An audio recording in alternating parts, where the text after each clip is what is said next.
Hello, Blaise here, and today I'm talking to you about the cloud, why it's good and why it's bad. First of all, let's define what the cloud is. The cloud is basically the name given to server-side storage.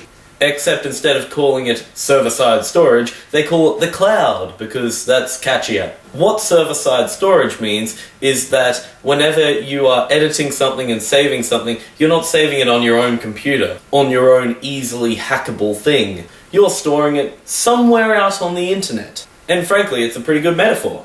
I mean, if we could summon clouds anytime we wanted, that'd be pretty cool. Unfortunately, clouds are such a big thing that we little people can't control it. Sometimes there are storms. See, the metaphor ties in nicely here. One real good thing about the cloud is amalgamation over an account. For example, your iTunes account. You can download songs and apps and movies and books, and as long as you're using the same iTunes account, which hundreds of millions of people are doing with their iPhones, and then they can buy an iPad, and they can just transfer all of their music from here onto here. They can transfer games, they can transfer movies, they can transfer books. Well, they don't even have to transfer. They can throw their iPhone away and just have the iPad, and as long as that thing was connected to the cloud, everything's probably up there now, and you just download, provided they have a working internet connection.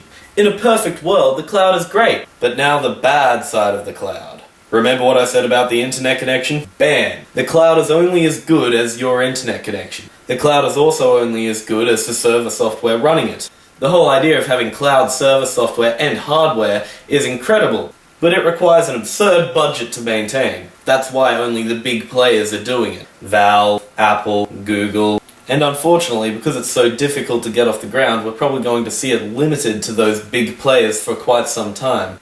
The main problem with the cloud isn't necessarily the idea of the cloud itself. The idea is solid. We store all our stuff out there so that we don't have to personally invest in lots of stuff. We can just rely on the big companies to do it. The problem is when the big companies don't deliver, or when our connection to those big companies' servers is severed. To summarize, the cloud is the idea of server-side storage, usually for storefronts. It's great because we have all of our stuff in one place and we can download it no matter on what device we're using. The bad thing is we have to rely on the company and our internet connection. Because God forbid you want to play your Skyrim game on your friend's computer but his internet's down. Cloud, why have you forsaken me?